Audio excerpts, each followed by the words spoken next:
Bismillahirrahmanirrahim. Farqun baca.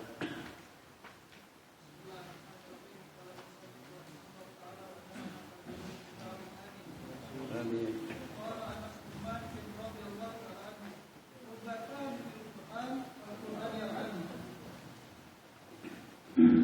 Qala bismillahirrahmanirrahim. Tanbihat ahaduha wa yanbaghi an yakuna sya'nul qari, dan selayaknya keadaan seseorang pada membaca ayakuna sya'nul qari al-khusyu' wa tadabbur wal khudu' wal maqsud wal matlub wa bi tasdilul qulub.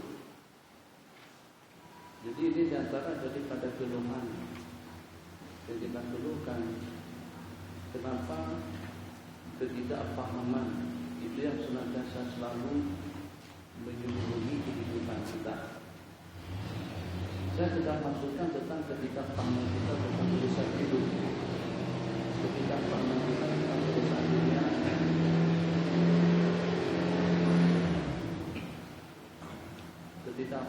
kita tentang urusan teknologi dan juga untuk mengatur kehidupan kita sehari-hari, bukan itu yang saya maksud.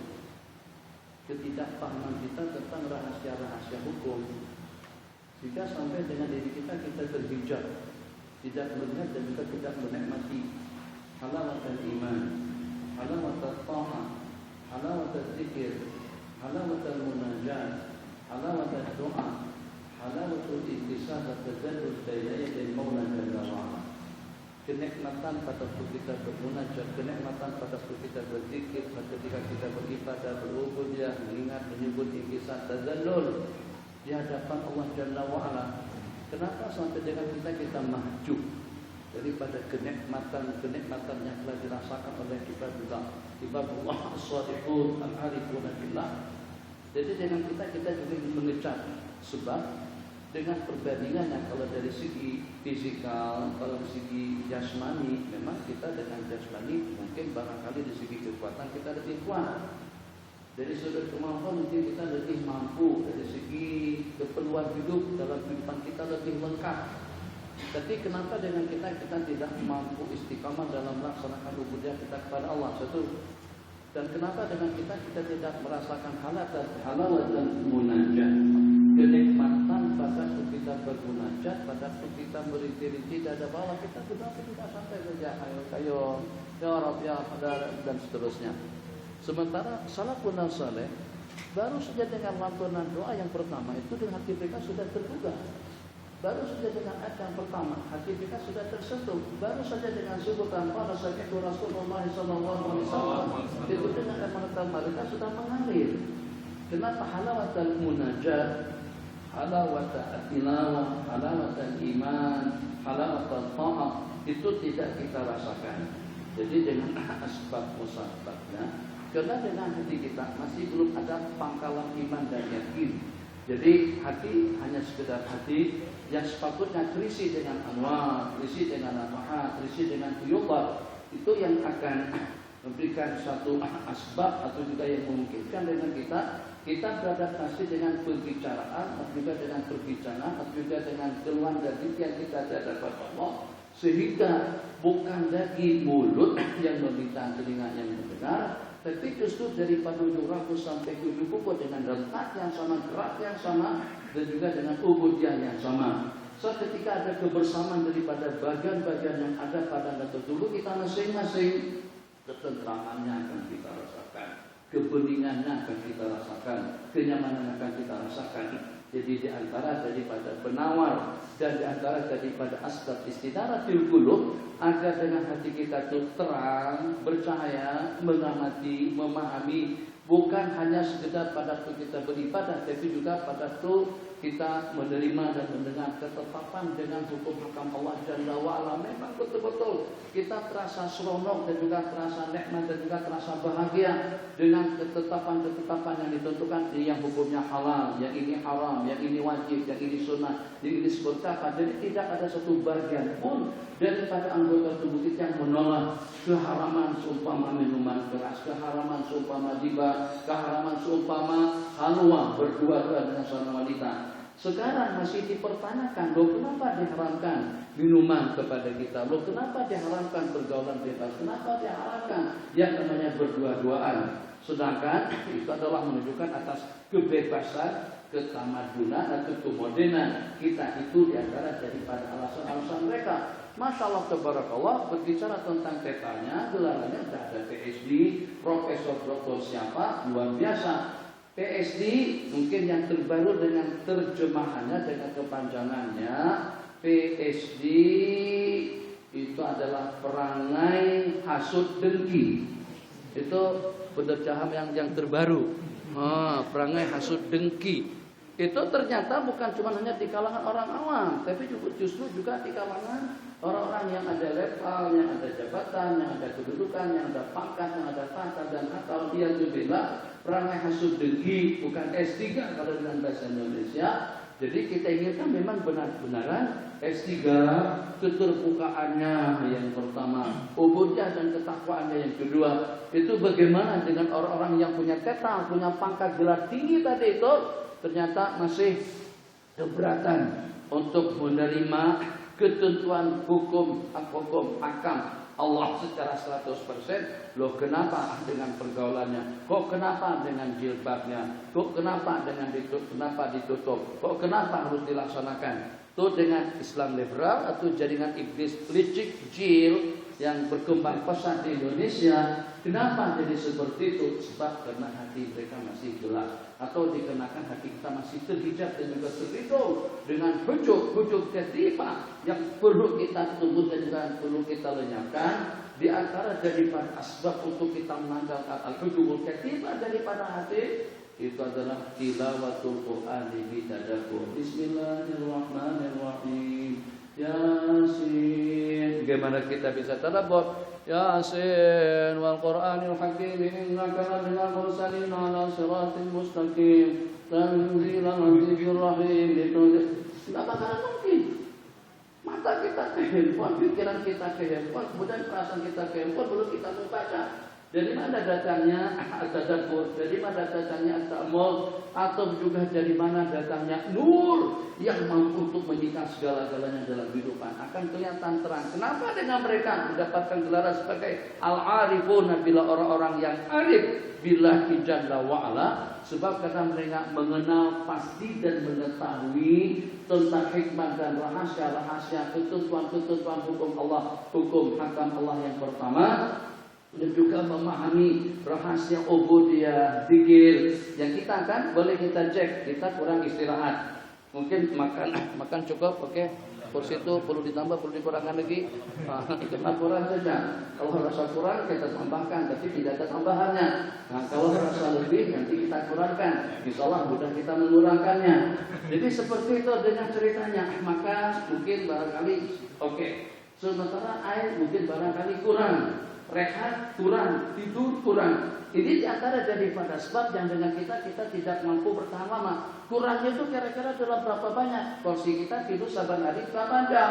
Yang sekarang kita tidur cuma hanya dalam 5 jam setengah saja, kurang 1 jam setengah. Itu yang membuat kita terangguk-angguk mengantuk. Mereka tidak tidur langsung di sepanjang malam. Ini dia orangnya yang tidak pernah tidur malam. Kata Imam Abu Hanifah An-Nu'man, zahadatni imra'atun wa khada'atni imra'atun wa fakhahatni imra'atun. Aku telah dipakirkan jadi orang yang paham dan mengerti gara-gara kena perempuan, tertipu gara-gara kena perempuan, zuhud juga gara-gara kena perempuan. Ini dia orangnya yang tidak pernah tidur malam. Apa kata beliau? Kalau dengan kita diomongin seperti itu, nih Pak Haji nih Masya Allah, rajin ibadahnya, sopo tidak pernah masbuk, tidak pernah ketinggalan rakaat yang pertama, itu kita udah oke dah. Padahal itu yang sekali saja kita pernah seperti itu, yang selebihnya masbuk melulu, masbuk terus, tapi ngomong gitu, wah nikmat, rasa-rasa oke dah. Makam kita ya tarakana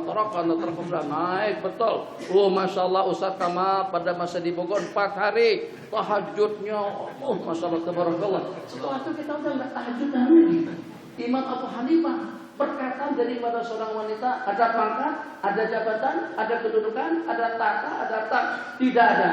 Ini dia seorang ulama, atau ini dia orangnya yang tidak pernah tidur malam. Apa kata beliau? Astaghfir, saya merasa malu betul di hadapan Allah seketika aku diperkatakan seperti itu, sedangkan aku tidak demikian. Akhirnya saban malam tak pernah tidur. Diperhatiin sama Imam Syarik rahimahullahu ta'ala.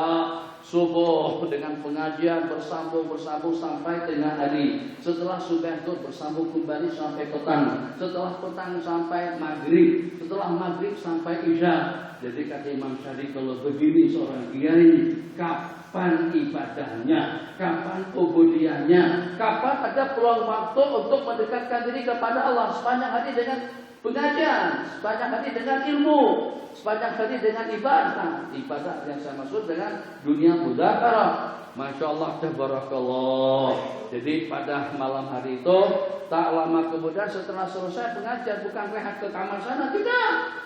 Setelah selesai pengajian, mandi, ganti pakaian, tampil mata pengantin dengan pakaian yang kemas dan rapi. Jadi tegak dengan kedua belah kaki berdiri di mihrab sembahyang, Allahu Akbar, merintih-rintih, menangis membaca Imam Abu Hanifah yang pernah mengatakan Al-Quran dalam 2 rakaat sembahyang di dalam Ka'bah. Beliau bayar, pokoknya kalau memang harus dibaca, harus dibayar berapa. Yang penting makini, berikan saya kesempatan dan peluang untuk menghatamkan Al-Quran di dalam Ka'bah. Beliau diantaranya, Masya Allah, Tabarakallah. Jadi kata Imam Syarif, setelah saya melihat, saya katakan kultu binasi, insya Allah oke-oke saja. Dengan seseorang bisa gigih semangat yang seperti itu daripada siang sampai malam, malam sampai pagi, tak ada satu sesaat waktu pun untuk berbanding atau juga untuk tidur. Jadi bagaimana dengan beliau? Qala innama yaghfu ghafwa. Tidur Imam Abu Hanifah cuma begitu. Dalam 2, 3, 4 kali, dah cukup. Ini kita buat ekstranya. Kita begini nih, itu layus bimalayung mimin. Kalau tidak letakkan kepala atas bantal, itu belum sah tidurnya, belum sah mengantuknya. Harus tidur atas bantal. Beliau cuma tidur begini. Cukup untuk 1 malam, 2, 3 kali begitu. Bukan cukup untuk sebulan, cukup untuk dalam perputaran 24 jam. Jadi kata Imam Syarif, mungkin saja seseorang itu semangat dalam 1-2. Tapi setelah saya perhatikan malam kedua begitu, malam ketiga seperti itu, dan juga dengan malam-malam yang selanjutnya, nanti baru sakit bangga anak. Pulang TV didalamkan supaya proses dia dari dekat tembok. Masih panjang. Bang Ali tadi nggak lihat. Bang Ali kalau lihat nanti ada yang ngantuk di dekat tembok itu. Bang Ali, hah? Kita mundur lah nanti. Apa saya mundur sedikit? Saya mundur untuk kenyamanan saya, enggak untuk melihat Bang Alif. Ya Bang ya, oke, udah. Nah, kalau nggak lihat nggak soal juga. Jadi 1-2 malam oke saja. Tapi pada malam ketiga seperti itu, malam keempat seperti itu, oh ini memang quwwah rabbaniyah yang terimbas daripada Al-Qawiyul Hakimul Mudabbir Al-Qaim bidzatih. Supaya paham dengan rahasianya seperti apa? Tidak ada di antara daripada sifat Allah la ta'khudhu sinatu wala naum. Maka pada saat ketika dengan kita sudah terimbas dengan sifat tidak la ta'khudhu sinatu, tidak pernah mengantuk, apalagi kalau sampai tidur, itu di antara daripada sifat Allah Jalla wa ala. Di antara daripada sifat Allah tidak tidur, tidak dana, tidak diranakan, Maha Kuasa, Maha Mampu, Maha Hebat. Nah, kalau kita terimbas sedikit saja daripada sifat Al-Qadir, daripada sifat la ta'khudhu sinatu wala naum, naum itu akan hilang. Allah tidak perlukan tidur. Allah tidak mengantuk, Allah tidak berana, Allah tidak ada istilah letih, lenguh, jenuh. Innama amru idza arada syai'an ayyaqula lahu kun fayakun. Terimbas sedikit saja kita daripada kekuatannya Allah, rahmatnya Allah, anugerahnya Allah, atau juga sifat Allah tidak tidur dan juga tidak mengantuk. Insya Allah kemampuan yang tidak ada tandingannya, atau juga dengan leluasa yang tidak ada duanya, itu akan kita dapatkan. Limadza? Li'annana naktasib al-quwwata min indillahi jalla wa ala. Makanya baginda untuk menanamkan suatu keyakinan ke dalam hati Sayyidina Abi Bakr As-Siddiq radhiyallahu taala anhu. Tapi kita katakan kepada beliau, ma dhannuka bisnaini Allahu salisuhuma. Macam mana keyakinanmu, perasaanmu, macam mana keberadaan Anda, bagaimana keimanan Anda, bagaimana perasaan Anda seketika dengan 2 orang hamba Allah yang melindungi, yang menyertai, dan juga yang memberikan hidayah, taufik, inayah kepada mereka berdua. Itu tertanam, terbelutut langsung ke dalam hati Sayyidina Abu Bakr As-Siddiq radhiyallahu taala anhu. Masya Allah, tabarakallah. Itu kalau boleh dengan bahasanya kita hubungkan dengan peristiwa Badar. Ketenangan dengan ma'iyatullah tadi itu sepanjang Nabi kita di perjalanan, sepanjang tahun yang pertama menjelang pada tahun yang kedua saat berlakunya perang Badar, Ghazwatul Badrin. Masya Allah, jangankan dengan seumpama para sahabat 313 orang, persenjataannya tidak, latihannya tidak, perlengkapannya pun juga tidak, segala-galanya serba tidak lengkap. Tapi ternyata Masya Allah Tabarakallah, kemenangan justru memihak kepada mereka pada seketika itu. Tapi yang menarik, di antara daripada yang goda dan yang risau, Nabi kita sendiri. Nabi kita takut, ya Allah, munajat habis-habisan, doa habis-habisan. Nanti kalau pun di atas, munajat habis-habisan. Kenapa? Sebab pada seketika itu dimelihat dengan persenjataan yang tidak lengkap, latihan tidak ada, ekonomi juga dengan musuh,